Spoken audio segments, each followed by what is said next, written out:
सच्चिदानन्दरूपाय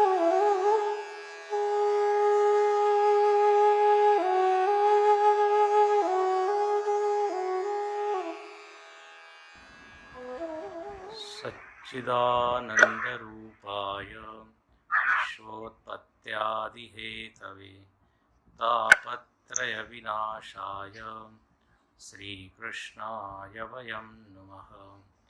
श्रीकृष्णाय वयं नमः। हरि ओम।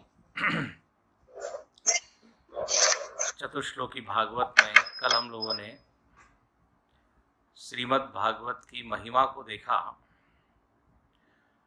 और उसकी प्रस्तावना में ये हमने देखा कि श्रीमद् भागवत भगवान का ही साक्षात स्वरूप है। भागवत में भगवान के अवतारों की कथा है, लेकिन अवतारों के साथ साथ भक्तों की भी कथा है। इसलिए भागवत शब्द का अर्थ भक्त भी होता है। भक्त और भगवान दोनों का विस्तार से यहाँ 18,000 श्लोकों में वर्णन किया है और इसमें 12 स्कंद है। द्वितीय स्कंद में यह चतुश्लोकी भागवत का प्रकरण आता है। द्वितीय स्कंद का 9वां अध्याय, उसमें यह ब्रह्मा जी और भगवान नारायण के बीच में जो संवाद है उसी को कहते हैं चतुश्लोकी भागवत। भागवत के बारे में जैसे कल हमने बताया कि भागवत कथा का गोमुख या उगम भगवान नारायण ही है। नारायण के मुखारविंद से उन्हीं का ज्ञान प्रकट हुआ और वो ब्रह्मा जी तक पहुंचा। फिर ब्रह्मा जी से वो परंपरा आगे बढ़ती चली गई। अब यह चतुश्लोकी भागवत कब भगवान ने कहा, कब भगवान ने इसका ज्ञान कराया, तो कथा आती है कि कल हमने संक्षेप में देखा था कि ब्रह्मा जी को जब भगवान ने उत्पन्न किया तब ब्रह्मा जी को स्वयं का ज्ञान नहीं था, उनके कर्म का ज्ञान नहीं था कि उनको क्या करना है। उनको सृष्टि बनाने का काम सौंपा है भगवान ने, लेकिन उस समय उनको उसका भान नहीं था कि कैसी सृष्टि बनाए। तब उनके कानों पर तप तप ऐसा ये शब्द आया और तब वो जान गए कि तपस्या के द्वारा यह सब सिद्ध हो सकता है। सृष्टि को बनाना है तो उसके पहले भगवान का दर्शन करके, भगवान का मार्गदर्शन प्राप्त करके फिर सृष्टि में कर सकता हूँ। और भगवत प्राप्ति के लिए मुझको तप करना पड़ेगा। तो उन्होंने तप किया। अब देखिए, एक बात यहाँ पे बताने वाली है, बताने लायक है या बताने योग्य है, वो ये कि ब्रह्मा जी सृष्टि करते हैं और भगवान नारायण भी सृष्टि करते हैं। लेकिन भगवान नारायण जब सृष्टि करते हैं तो उसको कहते हैं सर्ग, और ब्रह्मा जी जब सृष्टि बनाते हैं तो उसको कहते हैं विसर्ग। सर्ग और विसर्ग, तो बोले दोनों में क्या अंतर है, क्या भेद है? तो कहा कि नारायण भगवान मूल तत्व को बनाते हैं। मूल तत्व है पंचमहाभूत, पंचतत्व, और उन पंच तत्वों को मिलाकर जो अनेक ब्रह्मांड बनते हैं उसके रचयिता या उसके रचनाकार ब्रह्मा जी है। उसको कहते हैं विसर्ग। जैसे हम लोग गेहूं, चावल, दाल बना नहीं सकते, यह तो भगवत प्रदत्त हमको प्राप्त होता है। गेहूं चावल नहीं बना सकते, मूल अनाज है, लेकिन इस गेहूं चावल से हम दाल, रोटी, पराठा, पूड़ी ये सब बनाते हैं। ये हो जाता है विसर्ग। गेहूं बनाना क्या है? सर्ग है। और उसका आटा बना के फिर उससे विविध पदार्थ बनाना, ये क्या है? विसर्ग है। तो भाई बिल्कुल यही स्थिति ब्रह्मांड में है। नारायण भगवान मूल तत्व के निर्माता, और फिर उससे ब्रह्मा जी को आदेश दिया जाता है कि अब इससे आप बनाइए। और एक और बात यहां पर बता दें, ब्रह्मा जी भी अनेक होते हैं। जितने ब्रह्मांड है उतने ब्रह्मा जी हैं। वेदांत की भाषा में कहते हैं ब्रह्मांड उपहित चैतन्य ब्रह्मा जी है। एक एक ब्रह्मांड का जो स्वामी है उसको कहते हैं ब्रह्मा। तो अनेक ब्रह्मा है। और एक खुशी की खबर यह है कि हम भी ब्रह्मा बन सकते हैं, क्योंकि ब्रह्मा एक पद का नाम है। जब काफी साधना हो, कर्म, उपासना, तपश्चर्या, तो जीव भी ब्रह्मा बन सकता है। इसलिए ब्रह्मा वास्तव में जीव का ही नाम है, इवॉल्व्ड जीव, जिसने बहुत अपना विकास किया है। इंद्र भी एक पद है, यम भी एक पद है, ये सब पद है। जैसे प्रधानमंत्री एक पद है, वह जो चुनाव लड़ता है, ज्यादा मत जिसको मिलते हैं, वोट, उसको वो पद मिल जाता है। तो ऐसे ये ब्रह्मा जी है। अब यहां पर ब्रह्मा जी ने तप किया और भगवान प्रसन्न हुए, और भगवान ने कहा तुमको कुछ मांगना हो तो मांगो। प्रायः हम इस कथाओं में देखते हैं कि व्यक्ति कुछ साधना करता है, फिर भगवान प्रसन्न होते हैं, फिर भगवान ही खुद कहते हैं कुछ मांगो। क्या कहते हैं उसको? वर मांगो। वर, वर शब्द का संस्कृत में अर्थ होता है श्रेष्ठ। तुम्हारी बुद्धि में जो सबसे श्रेष्ठ है वो मांग लो। ध्यान से सुनना, यदि सबके सामने भगवान प्रकट हो जाए तो सब एक ही चीज नहीं मांगेंगे। जिसकी बुद्धि में जो वर है, हाँ, जो श्रेष्ठ है, जिसको महत्वपूर्ण मानता है, वो वही मांगेगा। अब जैसे रावण, कुंभकर्ण और विभीषण, तीनों ने तपस्या की और तीनों के सामने ब्रह्मा जी प्रकट हुए। तीनों ने अलग अलग चीज मांगी।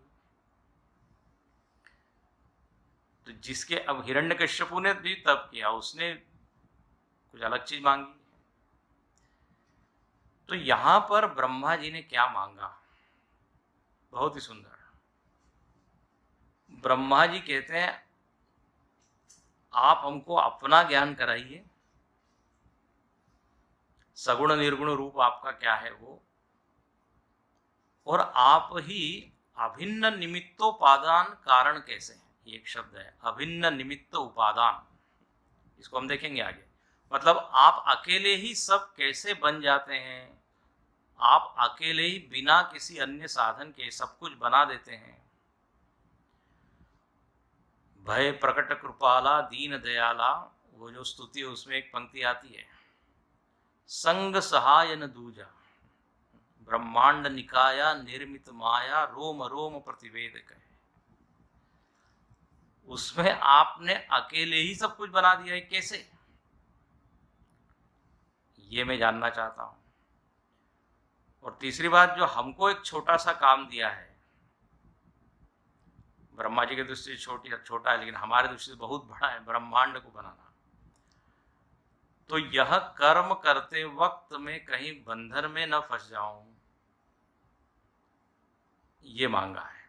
और चौथी चीज उन्होंने कही कि मैं, हमको अभिमान न आ जाए। अभिमान न आने का सीधा मतलब है कि मैं अपने में जो एक विशेषता अनुभव करूंगा कि मैं कुछ विशेष हूं, ऐसा न हो। देखो, अभिमान मतलब क्या? I am special. यदि हमारे पास धन है तो हाँ, मेरे जैसा धनी कोई नहीं। याद रखना, अभिमान का कोई ना कोई आलंबन होता है, अभिमान का कोई ना कोई आधार होता है, अभिमान किसी न किसी का होता है। तो अभिमान के आधार बहुत है। कोई धन का अभिमान करने वाला है, कोई बल का, कोई जन का, कोई सुंदरता का। अभिमान किसी न किसी का होता है। अभिमान है और हम पूछे किसका, बोले किसी का नहीं, ऐसा नहीं होता। अभिमान आते ही हम में एक बड़प्पन का भाव होता है कि मैं अन्य लोगों से अलग हूं, भिन्न हूं। इसी को कहते हैं विशेषता। ध्यान रखना, वेदांत में बताया ये है कि जीवन का प्रयोजन ये हो कि हम निर्विशेष बने, क्योंकि जो परम तत्व है उसमें कोई विशेषता नहीं है। आत्मा निर्विषय है। जो हमारे भीतर की प्यास है कि I want to become somebody, something, बोले बिल्कुल परमार्थ के उल्टा है। ये अध्यात्म के विरुद्ध ध्येय है। आध्यात्मिक व्यक्ति का तो देह ये होना चाहिए, या यह होता है कि मैं कुछ नहीं, मैं उस निर्विशेष निर्गुण चैतन्य से एक रूप हो जाऊं, यही मेरी इच्छा है। वो निर्विशेष से ज्यादा प्रेम करता है विशेषता से कम। ध्यान से सुनो। तो यहां पर ब्रह्मा जी भी लगभग वही बात कहते हैं कि हम कुछ विशेष बनना नहीं चाहते। जो ज्ञानी व्यक्ति होता है वो अपने आप को छिपाता है, उसमें भले ही कितना भी ज्ञान हो, वैराग्य हो, लेकिन वो दिखाता ऐसा है जैसे बड़ा सामान्य है। और अभिमानी व्यक्ति बिल्कुल उल्टा होता है, उसमें प्रदर्शन की वृत्ति होती है कि हम इतने बड़े हैं, लोग जाने। यदि हम बड़े हैं और यदि किसी ने जाना ही नहीं तो फिर वो बड़े होने में क्या फायदा? कहते हैं जंगल में मोर नाचा, किसने देखा? तो अभिमानी व्यक्ति की ये वृत्ति है। और इसकी झलक हमको वो नारद जी की कथा में भी मिलती है। जब नारद जी को थोड़ा अभिमान हो गया, काम क्रोध पर उन्होंने विजय प्राप्त कर ली, तो अब न पूछते हुए भी अपनी बात बता रहे हैं। शिवजी ने कहा बहुत दिन के बाद आप पधारे हैं। बोले हाँ, मैं व्यस्त था। काम चरित सब भाके, वो आता है। शिवजी ने देखा कि जो रामचरित बोलने वाला आज कामचरित बोल रहा है, गड़बड़ है। खैर वो बड़ी मजेदार कथा है। तो शिवजी ने उनको समझाया कि चलिए आपने हमको तो बता दिया, अब और किसी से कहना नहीं है। अब नारद जी ने इसको उल्टा ही समझा। नारद जी ने समझा कि शिवजी को हमसे ईर्ष्या हो रही है, क्योंकि शिवजी को तो क्रोध आ गया था और हमको क्रोध आया नहीं। तो उल्टा समझ लिया। अभिमानी व्यक्ति की जो विवेक शक्ति है ना, वो लुप्त हो जाती है, तो गलत समझता है। विष्णु जी के पास गए, हालांकि कहा था कि कुछ नहीं बताना, लेकिन फिर भी उन्होंने बता ही दिया। फिर मालूम है आप लोगों को कथा, उसका परिणाम क्या हुआ? वानर का मुख मिला उनको। तो अभिमान में ये एक दिखावे की वृत्ति है, लेकिन जहाँ अभिमान नहीं है वहां तो बिल्कुल वो गुप्त रहता है, मौन रहता है। बड़े बड़े संत देखें, सामने आते ही नहीं, आते भी तो ऐसे सहज रहते हैं कि लगता है हमारे जैसे ही। तो यहाँ पर ये जो ब्रह्मा जी ने वस्तु मांगी बहुत सुंदर, हमको ये मांगना चाहिए, निर्विशेष।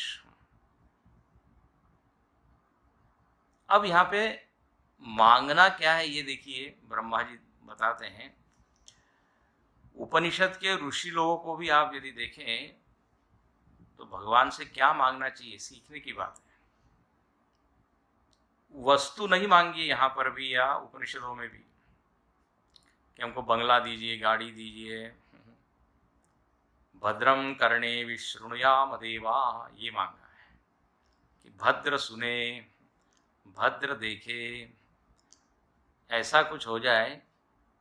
देखो, भद्र देखे, भद्र सुने, ये मांग है। इसका मतलब क्या है? हमारे आसपास का वातावरण अच्छा हो। जब वातावरण शुभ होगा, भद्र होगा, तभी हम भद्र देखेंगे ना।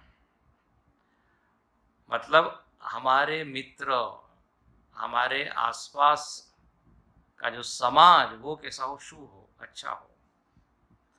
तो भद्रम व्यशेम देवहितम यदायु, जो भी आयु मुझको मिली है वो आपकी सेवा में ही पूरी समर्पित हो जाए, ये मांग है।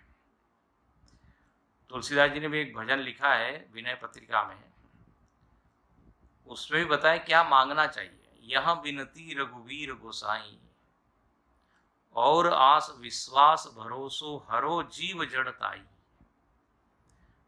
बोले मेरी एक विनती है, मैं मांगता हूं क्या, मेरी जड़ता आप हटा दीजिए, मूर्खता। देखो कैसा मांगा है। क्या मूर्खता है? बोले आपको छोड़ के मुझको सब में भरोसा है, सबसे आशा है, ये मूर्खता है। यदि आप प्रसन्न हैं तो इसका निवारण कर दीजिए। भगवान ने पूछा और आपको क्या चाहिए?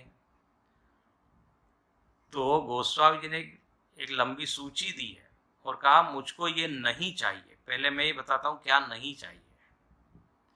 चहो न सुगति सुमति संपत्ति कछु, रिधि सीधी विपुल बड़ाई।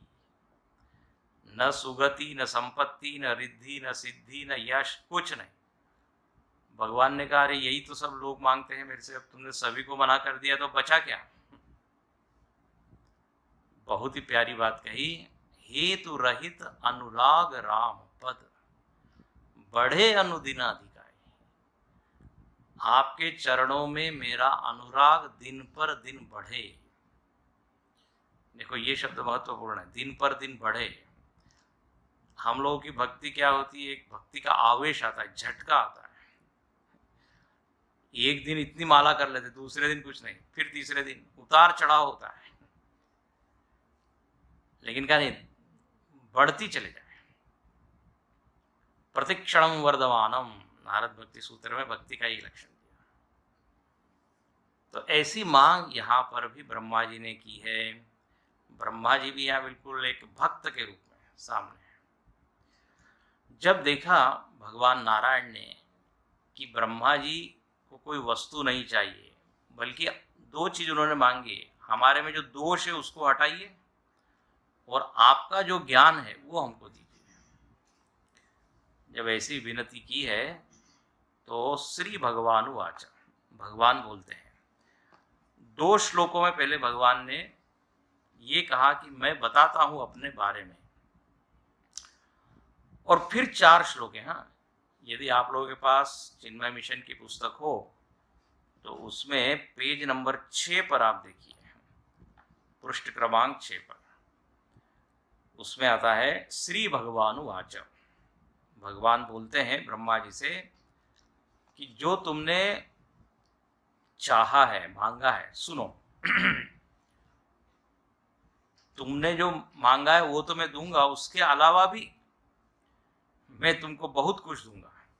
तो 2 श्लोकों में भगवान नारायण ने कहा कि मैं क्या क्या तुमको दूंगा, क्या क्या बताने जा रहा हूं। तो देखिए, श्री भगवान उवाच ज्ञानम परम गुह्यम मे यद विज्ञान समन्वितम सरहस्यम तदंगम च गृहाण गदितम मया।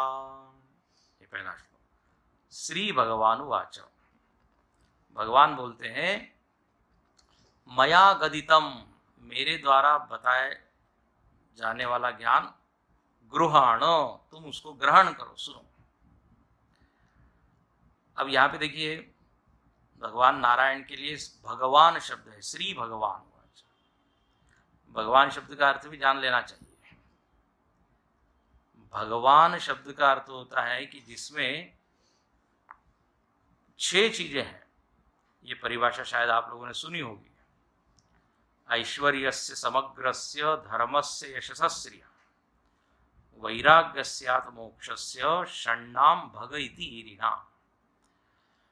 जिसके बाद 6 चीजें हैं, बोले वो है भगवान। 6 चीजें, भग मतलब ये 6 चीजें, और वान मतलब वाला। जैसे धनवान धनवाला, गुणवान गुणवाला, वैसे ही भगवान। बोले 6 चीजें कौन सी है? तो कहा संपूर्ण ऐश्वर्य। संपूर्ण ऐश्वर्य है जिसके पास। धर्म है, याद रखिए, धर्म। तीसरा है यश, यश कीर्ति। तो संपूर्ण ऐश्वर्य, धर्म, यश, फिर श्री। श्री मतलब संपत्ति, इसलिए भगवान का एक नाम ही है श्रीपति, लक्ष्मीपति। तो श्री। 5वीं चीज है वैराग्य। जो सब कुछ करता है लेकिन विरक्त रहता है, वो है भगवान। नानवाप्तम वाप्तव्यम वर्त एव च कर्मणि। मुझको कुछ प्राप्त नहीं करना है, लेकिन मैं कर्तव्य की दृष्टि से सब कुछ करता हूं। गीता में भगवान ने कहा, तो विरक्त है। और 6ठी चीज है मुक्ति, मोक्ष। जिसके पास ये 6 चीजें हैं वो है भगवान। और याद रखना, ये 6 के 6 चीजें जिसके पास अनंत मात्रा में। ये तो किसी ने कहा ये 6 तो हमारे पास भी है। थोड़ा बैंक बैलेंस है, श्री है, यश भी है ही, गली मोहल्ले में हमको लोग जानते हैं। थोड़ा बहुत वैराग्य भी है, आधा घंटा प्रवचन सुन लेते हैं। तो थोड़ी सी मात्रा में तो है ये, लेकिन अनंत मात्रा में। हरि अनंत, हरि कथा अनंता। तो जिसके पास ये अनंत मात्रा में, वो है भगवान। विष्णु पुराण में एक और श्लोक बताया है भगवान किसको कहते हैं। कहते हैं उत्पत्ति प्रलयम चैव भूतानाम अगतिम गतिम वेत्ति विद्याम अविद्याम च सवाच्यो भगवान इति। उसको भगवान कहते हैं जो 6 चीजों को जानता है। उत्पत्ति प्रलय, और समस्त भूतों की गति अगति, उनको कैसे बंधन मिलता है, कैसे उनका मोक्ष होता है, समस्त प्राणियों का, ये वो जानता है। इसलिए भगवान का नाम ही सर्वज्ञ, सर्ववित्। गीता उपनिषद में आता है, सर्वज्ञ सर्ववित् यस्य ज्ञानमयम तपः। तो जो भूतों को जानता है, भूत मतलब भूत प्रेत नहीं, भूत मतलब सारे जीव, उनकी गति अगति, और विद्या और अविद्या क्या है उसको भी जानता है। तो ऐसा है भगवान। अब यहाँ चूंकि भगवान शब्द आया इसलिए उसका अर्थ हमने देख लिया। तो ऐसे भगवान बोलते हैं ब्रह्मा जी से कि ज्ञानम परम गुह्यम में, मेरा ज्ञान और मेरा विज्ञान जो कि बहुत गूढ़ है। हाँ, परम गुह्यम। परम गुह्यम का अर्थ है कि जब तक कोई बताता नहीं तब तक समझ में आता नहीं, या तब तक हम जानते नहीं, उसको कहते हैं गुह्य या गोपनीय। गीता में इसी को बोला राजगुह्य, राज विद्या, राजगुह्यम, टॉप सीक्रेट, रॉयल सीक्रेट। राज विद्या का सीक्रेट तो बहुत होते हैं, लेकिन जो सबसे अधिक श्रेष्ठ गुह्य है, यह जो सबसे ज्यादा गुह्य है, बाकी सब सीक्रेट तो हम जान सकते हैं थोड़ा प्रयत्न करने से, लेकिन भगवान का ज्ञान और विज्ञान जब तक कोई बताए नहीं, ज्ञान होता नहीं। इसलिए अध्यात्म में सद्गुरु की बड़ी महिमा है। बिना गुरु के, बिन गुरु ज्ञान, ज्ञान बिनु चेला, निस दिन फिरत उदासी, पानी में मीन पियासी, मोहे सुन सुन आवत हासी। कबीरदास जी ने बोला वही है वो परमात्मा, लेकिन जब तक कोई बताए नहीं तब तक ज्ञान नहीं होता। इसलिए लिखते हैं परम गुह्यम, मेरा जो परम गुह्य ज्ञान और विज्ञान वो दोनों में तुमको बताता हूँ, और मेरा रहस्य बताता हूँ, और सरहस्यम तदंगम, रहस्यों सहित अंगों सहित मैं अपना ज्ञान और विज्ञान तुमको बताता हूँ। अब ये दो शब्द भी हमको समझ लेने चाहिए। जिन लोगों ने भगवत गीता का 7वां अध्याय सुना होगा उन्होंने जरूर ये दो शब्द सुने होंगे। एक होता है ज्ञान और एक है विज्ञान। ज्ञान और विज्ञान में क्या फर्क है? एक व्यक्ति से हमने पूछा ज्ञान और विज्ञान में क्या फर्क है? बोले एक में वी लगा हुआ है, बस वी उपसर्ग लगा हुआ है। ज्ञान में एक अक्षर और जोड़ दिया तो हो गया विज्ञान।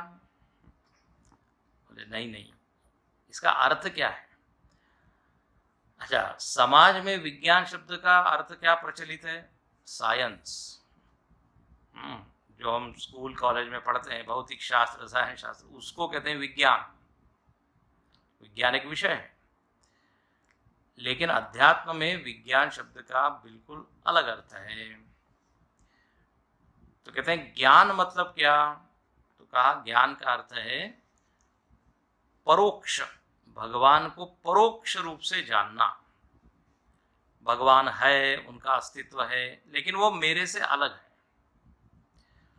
हम लोगों को जो सत्संग में भगवान का ज्ञान होता है ना, होता है परोक्ष ज्ञान।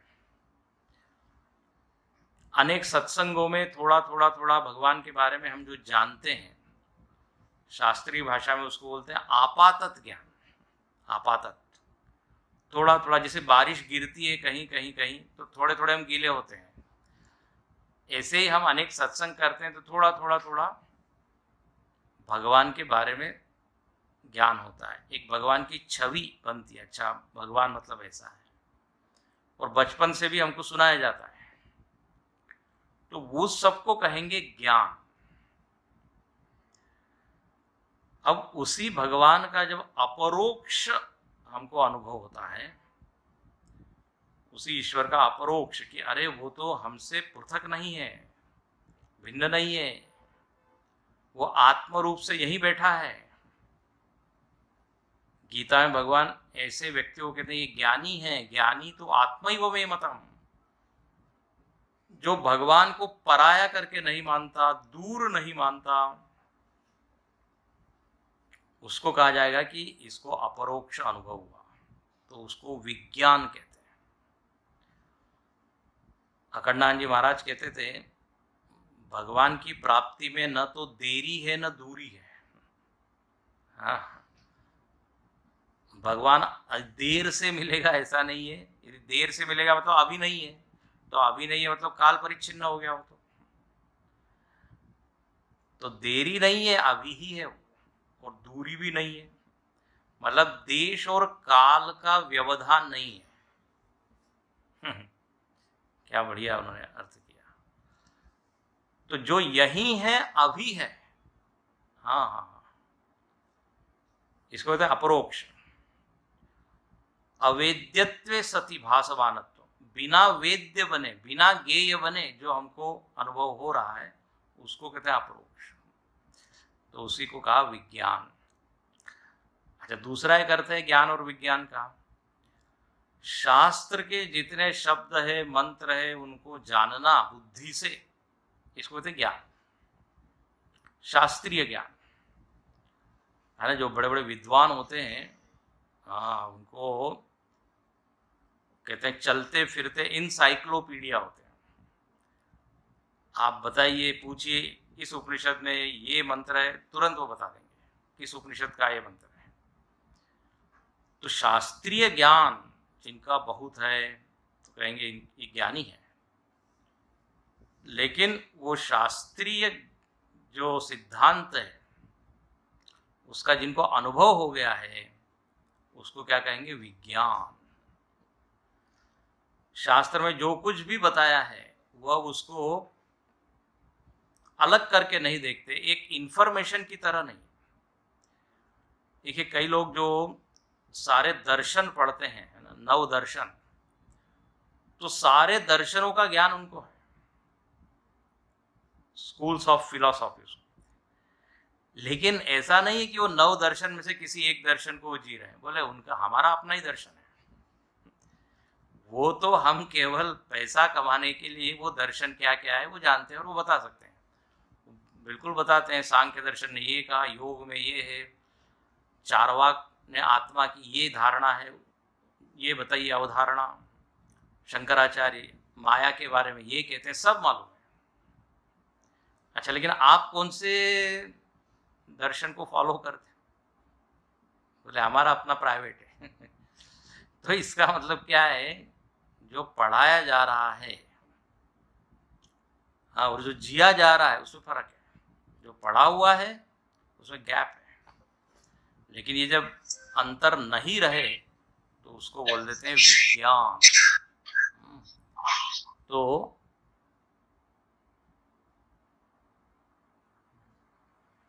तो यहाँ पर ब्रह्मा जी को भगवान कहते हैं तुमको ज्ञान और विज्ञान दोनों में बताऊंगा। अच्छा, एक और अर्थ बता के हम पूर्ण करें। जगत में जितने नाम रूप आकार है इनको जानना ज्ञान है, वैविध्य को जानना ज्ञान है। लेकिन इस वैविध्य के पीछे जो एक तत्व है उसको जानना विज्ञान है। जैसे सारे घटों को जानना क्या है, ज्ञान है। लेकिन घट एक मिट्टी से ही घट बना हुआ है, ये जानना विज्ञान है। इसलिए मुंडकोपनिषद में ये प्रश्न किया है, कस्मिन् भगवो विज्ञाते सर्वमिदं विज्ञातम भवति। शौनको हवै महाशाल। शौनक जी ने अंगिरास गुरु है उनसे पूछा कि किसको जान लेने से सब कुछ जान लिया जाता है। जैसे मिट्टी को यदि जान लिया तो सारे घट क्या हो गए, ज्ञात। तो मिट्टी को जानना विज्ञान है और घट के आकार प्रकार उसको जानना विज्ञान है। तो यहाँ भगवान कहते हैं मैं ज्ञान और विज्ञान दोनों बताऊंगा।